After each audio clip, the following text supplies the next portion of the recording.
Hello, everyone, and welcome to Conversations with Matt Delockery. So, I was doing my morning reading the other day, and I came across a passage that the New Testament quotes. It says, "Behold, I am sending an angel before you to guard your way and to bring you into the place which I have prepared." That's from Exodus 23:20. Anyway, as I was reading this, something struck me that had not occurred to me before. This passage in Exodus is about the conquest of Canaan. God is talking to Moses and telling him how things are going to go when he goes into the promised land and makes a place for God's people. Now, this passage is actually quoted in the New Testament. The beginning of Mark says, the beginning of the gospel of Jesus Christ, the Son of God.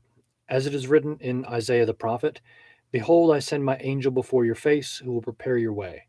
The voice of one crying in the wilderness, prepare the way of the Lord, make his path straight."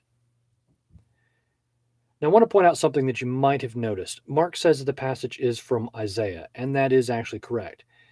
The quote comes from Isaiah 40, verse 3 and following, but what I didn't realize is that Isaiah was quoting Exodus.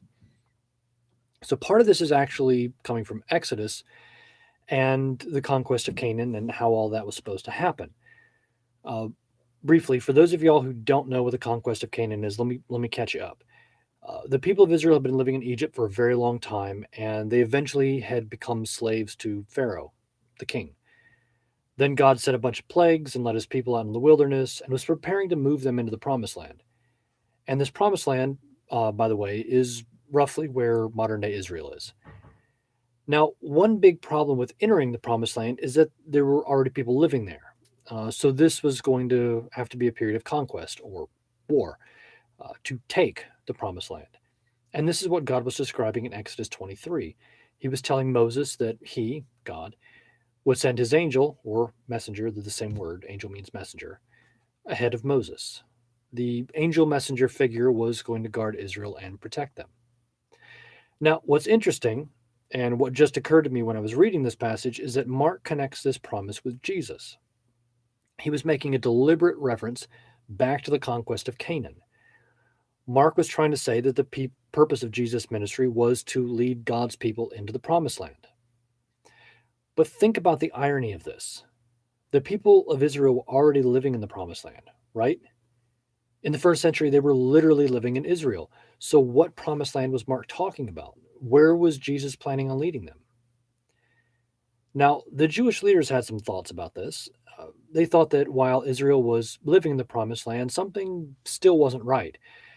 They were being ruled by the Gentiles, and the promises in the Old Testament pointed towards Israel being God's people and the Gentiles coming to learn about God. That's the sort of opposite of being ruled over by the Gentiles, right? I mean, so anyway, they thought that when God's messenger came, he would help them, throw off Gentile rule and put Israel on top, which is where God promised it would be one day. The problem with this is that Jesus consistently refused to rise up against Rome. He told the people to pay their taxes to Rome, and Jesus even made a tax collector, Matthew, one of his 12 disciples. Matthew is someone who was literally helping the Romans. So clearly, Jesus wasn't trying to get rid of the Romans. And yet, by quoting Exodus, or Isaiah, who was quoting Exodus, Mark was telling his audience that Jesus was God's messenger who was going to lead them into the promised land. The question you're meant to ask is, what promised land was that? Well, there is one thing it wasn't. The promised land Jesus was talking about was not heaven. Jesus was not preaching about getting to be with God when we die. We will, but that's not what his message was about. He was talking about something else. It was not about a physical kingdom. It was not about a heavenly kingdom that we get to be a part of when we die. Jesus was on a mission to restore Eden, what Eden originally was and what it was always meant to be. Eden was a place where heaven and earth came together. It was where God and man met and where they interacted with one another. Eden was originally in a single place, but God wanted humanity to expand it to the rest of the world so that the whole world would become like Eden. That's what he told people to do in Genesis. This was the promised land that Jesus was calling his people to. He was calling them to this return to harmony with God that once existed between God and man in Eden.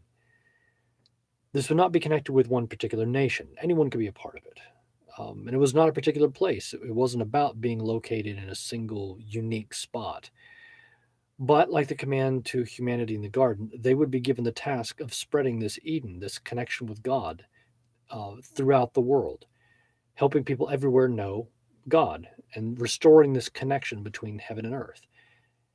And that's what's meant by this quote from Exodus. So I know I just said a lot. So please let me know what questions you have, because I tried connecting a whole lot of dots there, and that may not be immediately clear what I was trying to do. So, what you got?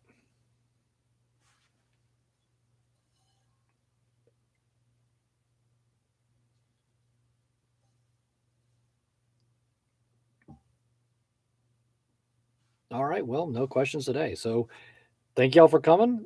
Um, and I'll talk to you next week.